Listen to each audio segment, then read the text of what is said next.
3 years ago, I started playing chess online. In the beginning, for about a year, I played mostly during my free time just for fun. And over the next 2 years, I clocked in over 500 hours of play and nearly 6,900 games. Today, I'm part of a chess club I go to every Sunday, and I'm ranked in the top 5% of online players on chess.com. All along my chess journey, I've learned to love and hate this mind-torturing game more and more, and I've also come to find many similarities between chess and life. In this video, I want to show you what I mean by that. You do not need to know how to play chess to follow along. You do not need to have prior chess experience. You just need to have life experience. Let's get started.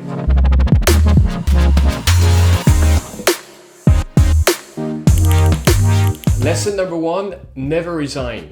In chess, you're usually expected to resign when you're in a situation that is completely lost, where it's obvious that there's no point in fighting the incoming checkmate. It's called fair play, but you don't have to resign if you think there's still a way to win or maybe a draw. There was a point in my chess journey where I was plateauing at a rating of around 1300, which, you know, it's above average, but it's nothing exceptional. And I kept watching videos and reading about tactics to try and improve my game, but nothing worked. Day after day, I was winning some, losing some, but my rating didn't really move. Then one day, I came across a video by Chessbra, a popular chess streamer, and in that video, he presents a list of principles to follow and to increase your rating from around 1400 to 1500. And one of those principles was very simple to follow, and it didn't require any extra strategic knowledge. It was to simply never resign, to always keep pushing. And so from that point on, I decided to follow that advice and to always look for a way to defend my king, to win back pieces, and to keep up the strategy. Even when all hope was gone and the situation was just losing, and I couldn't believe how many games I started winning after this simple mindset switch of never resigning. Before that, I would resign early on. If I lost an important piece or if I made a strategic mistake, I would just give up. I would get frustrated and leave the game. And I never took a second look to realize that maybe the situation was not that bad after all. But as soon as I started pushing through after making mistakes, a lot of my opponents got caught off guard and they blundered too. And I was sometimes back in the game after only a few moves. I realized it's okay to lose a piece if you can still keep pushing and maybe even win. Or sometimes I would start playing faster and end up winning on the clock as my opponents expected me to resign.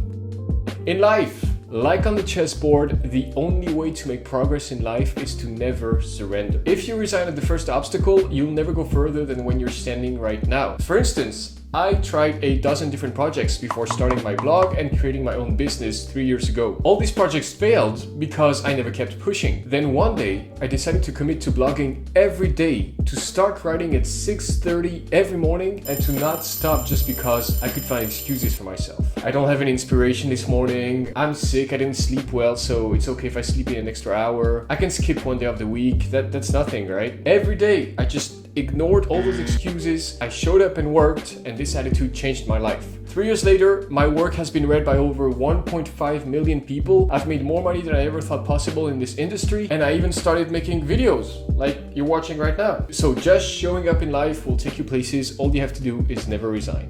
Lesson 2, there is almost always a way. So there's a common saying in the chess world that computers ruin chess because they're infinitely better than humans at calculating various positions and outcomes, and they can show you opportunities and moves that you would have never seen otherwise. And so it kind of takes the fun out of the game, and that's why people say that computers ruin chess. Yet, one crucial thing computers taught humans when they started using the computer to play chess is this: there is almost always a way to keep playing, even when it's looking terrible. If you look at this game, for example, black is much better off, mainly because it has more pieces on the board and they're placed more strategically. Most players playing white in this situation would probably resign because they wouldn't even try to figure out how to get out of this mess. The vertical bar you see on the left side of the screen is called the computer eval. If black could win this game with mathematical certainty in only a few moves and checkmate white, the bar would be completely black and white would stand no chance. Yet here we can see that the bar is only, still a lot, but it's only around 90% black. So white still has a 10%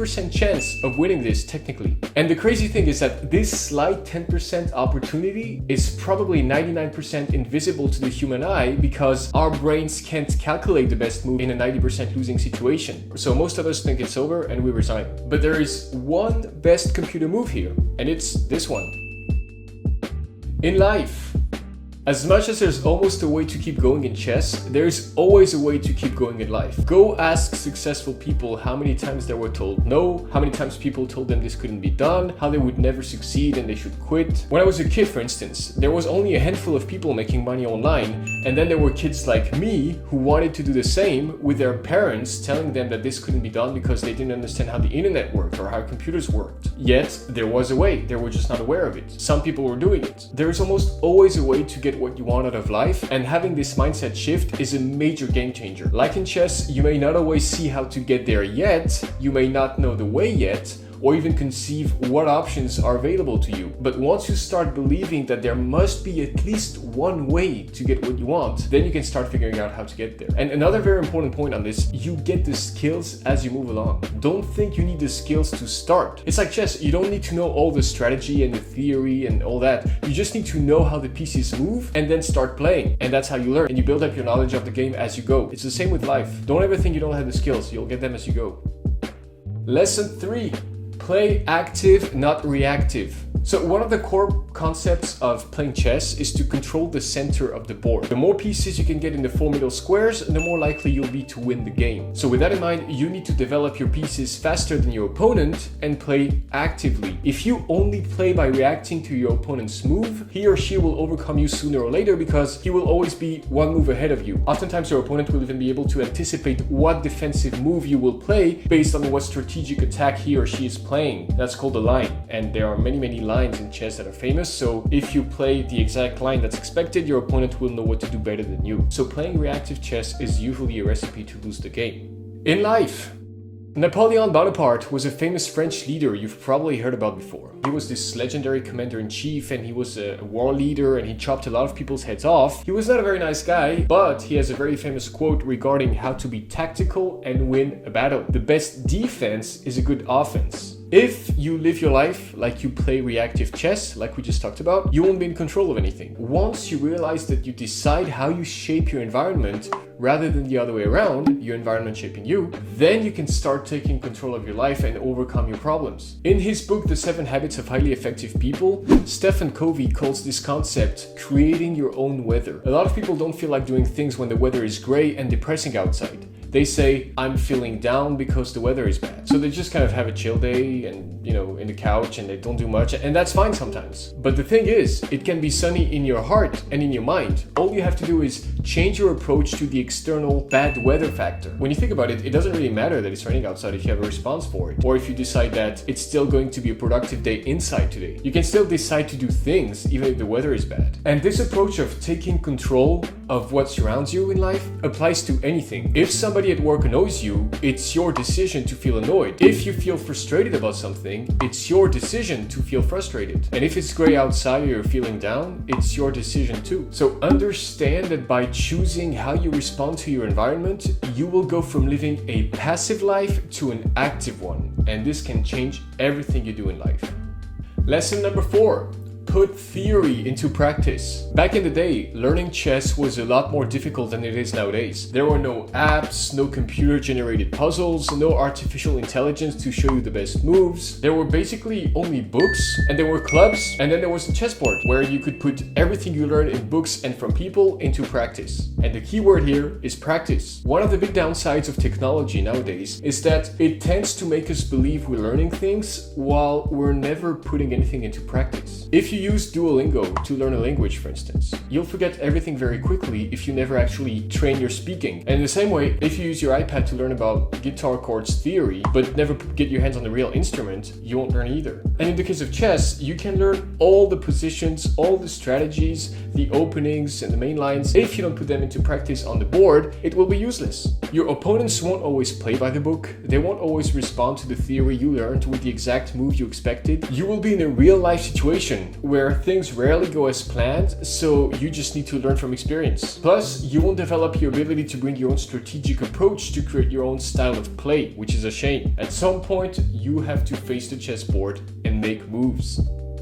In life, so much like an aspiring chess player would turn to an app or a website to learn the game, many aspiring entrepreneurs and people who are interested in self-improvement and business and entrepreneurship, these people turn to productivity and self-improvement content to seek inspiration and advice throughout their journey. And that's completely fine, that's really good. But there is a pervasive aspect to this type of approach because many people consume a lot of content without ever putting the advice it contains into practice, and that's a problem. Again, same example, you can read all the books about self-improvement and productivity, watch all the videos, listen to all the podcasts, attend all the expensive events. If you don't put what you learn into practice, it won't get you anywhere. The theory is as important as the practice, but the practice is what will take you to the next level regardless. The people who consume content without putting into practice the advice it contains are stuck in a vicious circle, an illusion of progress that won't take them anywhere until they shift gears.